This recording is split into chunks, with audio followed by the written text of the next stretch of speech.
Zviri sei ndadzoka zvakare nedzimwe nhau dzabhebha kuma internet streets avenues uyezve nekumasabhabha zvakandikura nhema Pokello queen of swagger vaputsanisa misoro yevanhu nekuda kweMothers Day.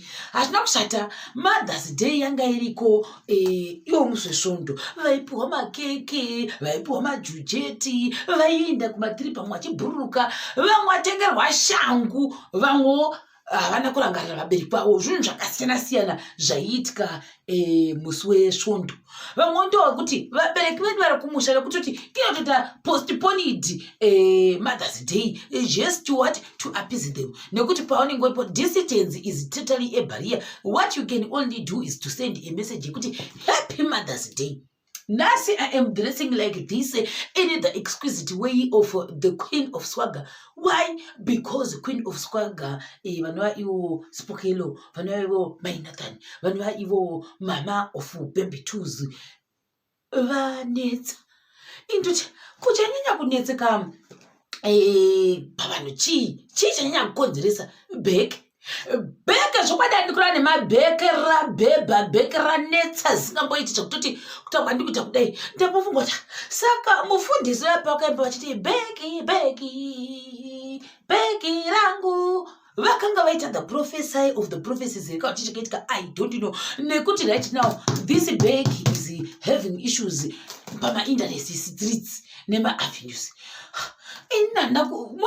Kubva zuro pandakaiona posti ndikango this is very nice and beautiful. Kana mai vatengerwa bheke zvakanaka zingamboiti mwana wavarangarira unoachichikomana Nathan chacha chonzanzi nevanhu chogara kusheko kwenyika kana kuva kuti kumhiri kwemakungu ndokwachiyogara. Zvinhu zvakanaka zingamboiti kuti vana mai vanoshinairira vana vavo kuti vange vachiwana ramangwana rakajeka. Nditi tochibva ipapo tenda pakuti Queen of Swagger vonyora statement ravo kuti aiwa finally it is the present for me from my son, one and the only eldest son wandina wadi warangarira mai. Uyezve ndokunganda kuti comment yavo inangu ndakazama kuda kuona kuti why vanhu vazhinji vaziita sekuti varikuita mubhasho kuna Queen of Swagger nekuda kwebheke rako. Ndatazama maposta ari kutenderera mascreenshot. Hana kuona pavakadadira munhu kuti vedwe imi hamuna mabheke hana kupaona. Asi ndonasa kuti vanhu vati no, don't give us the fake joy of saying the bikini and the bikini bheke. Munoziva time dzemabheke isu vamwe hatidzizivi. Ini ndikangoenda pangena pakati ndikaenda kukota mai ndogona unonga chibheke changu ichi toti ichi chibheke ndofunga rukanda rwaro ndikanaiwa nemvura hembe dzangu kana kuti chifoni changu kana kuti tikendi bhonzi yangu hainyorovi ndo maselekitira tinoita mabheke adai amunoona akadai. So nameless bags for the meantime. We don't know in the future or in the near future if you have the collection and the selectivity of the names of the bags. Mina I don't know them. Handitozivi kuti kune bheke rinonzi Bírkínì kana iriro bhekene vanhu vakutotukirana futi masiperingi kuti rukoni wasiperingi rekuti bhikini tikati kune bheke rinonzi Bírkínì kana kuti piniki. I am confused nekuti vanhu vese ava vaita mubhasho kuna Queen of Swagger katika mwana wako haangatenge bheke rinodhura kudaro. Mona manje hanzi bheke iri rinodhura zvekuti vanhu vangata mascreenshot kuti bheke iri is worth about 24,000 and something pounds. Vamwe vakati no, tikarikonvhesa kumadollars rate is 24,000 and something US dollars zvakare kana 25,000 US. Indoti 25,000 inotenga setendi ye5,000 US dollars ugototenga zvese zvokuvakisa. Ibaigomera kuti tikwi ugobuda maunenge uchirenda kuti uinde. Saka mundiudza kuti vakoma Pokello Queen of Swagger bheke ravo riri worth sitendi yemunhu. Zvokwadi vanhu vane mari kuzviwa kuti asingazvizivi. I am also surprised. I didn't know kuti a bheke can cost someone sitendi. Ina ndorina stendi yacho panapa ndochiona kuti bheke ranzi raita 25,000. Zvokwadi izvi zvinokadza, zvinhu zvinoshamisa ndasingazvizivi. Saka ndakakubva zviro madeko ndandingokadza kuti mwana wako Pokello umbori makore mangani waita kuti uite muaffordo such a bheke. Ini nzara rangu ino ndotosvika pakukwegura kuita 50 years. I cannot even afford a bag for $20. Mona manje. Mwana woto afford stand ye bag. Mona manje. Hati si kudakwe. Ndo pasha nano. Kwa muno keta mubasha kuna queen of soka ni kudakwe. Hamana kuponyera kuti 24,000. Queen of soka kudapa kunyora kudaku ma status. Nangu ndakasikazi zvema status aba. Kuda zvakavarwa ngo vanenge vasingafollow. Nekuti nandimu follow kuzokudero kudero. Tiri ngoti tsve ndobodzoka todero chidero. Saka nasingazi kuti zvanyigwa kupi kwavatanzi. 6,000. The bag is worth 6,000 US. Still 60,000 US dollars. It's worth a car. Tava kuma stand. Motor chai not vroom. You know shikapa mkoa ne 6,000 US dollars. Each package. Cheap bag. Just 6,000 US dollars. I am in a shock. Like seriously speaking, I am in a shock because nangasika tozukuti in real life. Kuna mabheke anodhura zvokusvika pakudero nekuti isi mabheke atajaira ndei $2, $3, $4, $5. That's it. Ndo mabheke atajaira. Saka ndofunga news dzirikwandiri dzatoita semheni. Ndarohwa nechekuseri kutorohwa nechekuseri nezvivanda chako chekunokuda kuti praise yatagwa paka ina asamboiona maona manje.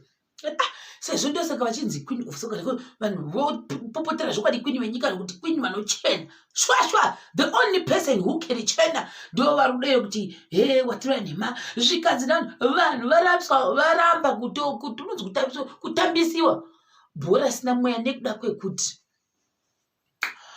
iwe bheke isi tata zvokutotara chako zvemene asi kuti inonzi second hand rikana dziriko second hand ikokoko isusu kuda tinozotara ma5th hand kunoko saka kuda ukoko kwacho kunonzi kueuropean countries kwacho uno kwatogwa maekraya mascreenshot zvikanzi iwe unoziva here kuti nevamwe vachikomenda wanga vachiziva here kuti vana Kim Kardashian nana Beyonce uye nana Nicki Minaj kana vofamba nebheke rinonzi Bírkínì avambofambi vachita zvokudai so kuti ndakakuringirini kungerera pakati pagona pedi patinoenda paya pakaufu complex havadero vanofamba ne3 mabodyguard because that bag is very expensive rikabiwa upenyu hwapara. I'm like, okay, I didn't know.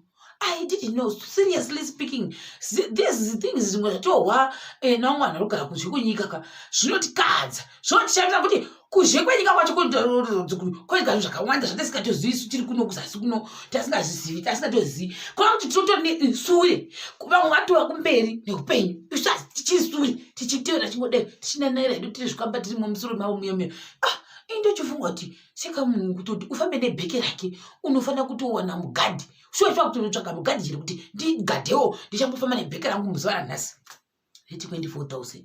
I'm looking at this.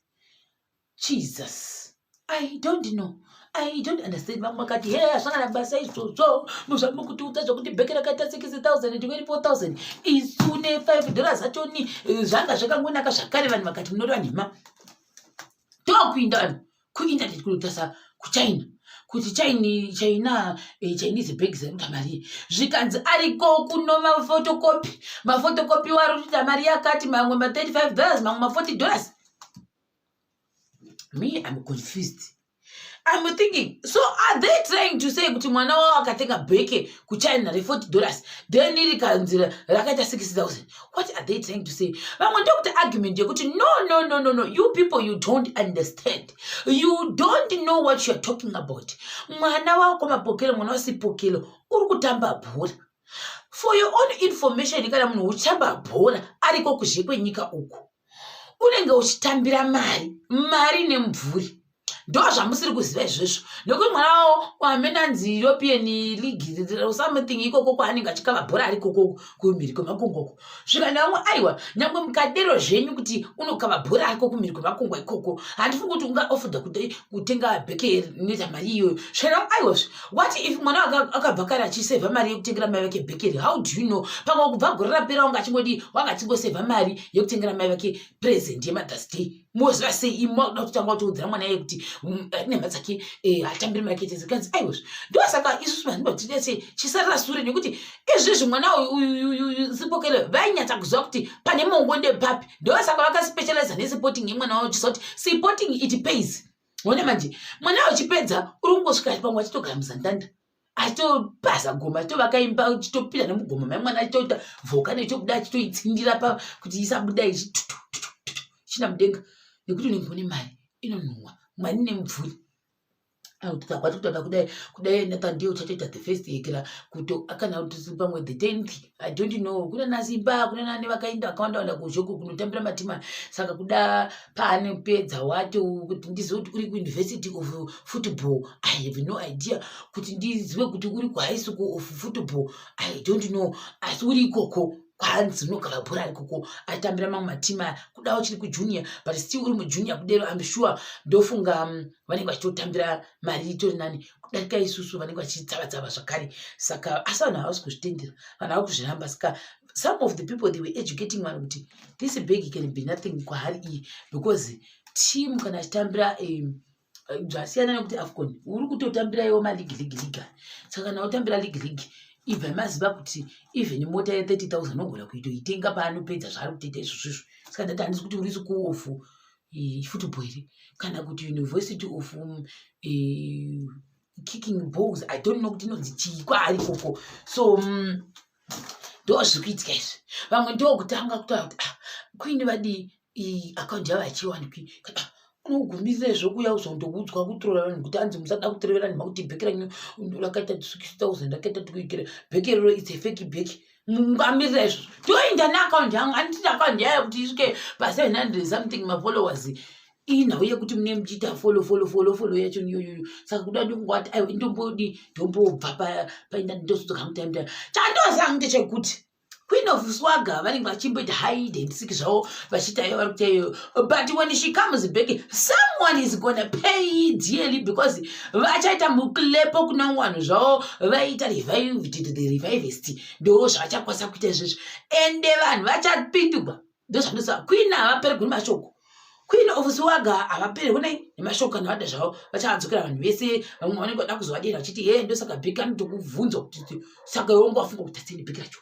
mana manje kana kuti unohamba kwenyere kana kuti mari yacho yakatenga pfeke bheki nderako here vanogona kukupindira zvavo kana vada mumwe musi anichandosanje kuti 2021 uno haaperi zvavo vasina kumbogadzisa mumwe munhu mustreet handisi kuda tisu tichagadziswa I don't know so zvandokwanisa kutaura chii pamusoro pabheki asi I'm still confused hangu kuti why chanyanya kutirenda kudere kuti vanhu kana kufunga kuti fake here vamwe vakati even my 2-year-old did this kuti mwana wane 2 years atengere tukanzi that's the worst shader ever vamwe vati I don't know who am I to judge mina I don't know I cannot refute kuti bhekera Queen of Swagger rakatengwa ne6,000 because kwanzi mwana wacho mutambira mhiko makungwa bhora saka obviously they get paid more than kuti uchitambira pangu kuno kuti kudivire kuno kuAfrica kwedu zvogona kuitika izvozvo even idanga akaenda kuzhekwenyika waigona kutenda gore rose nyangwe raaiita rachero waikwanisa kuireza mari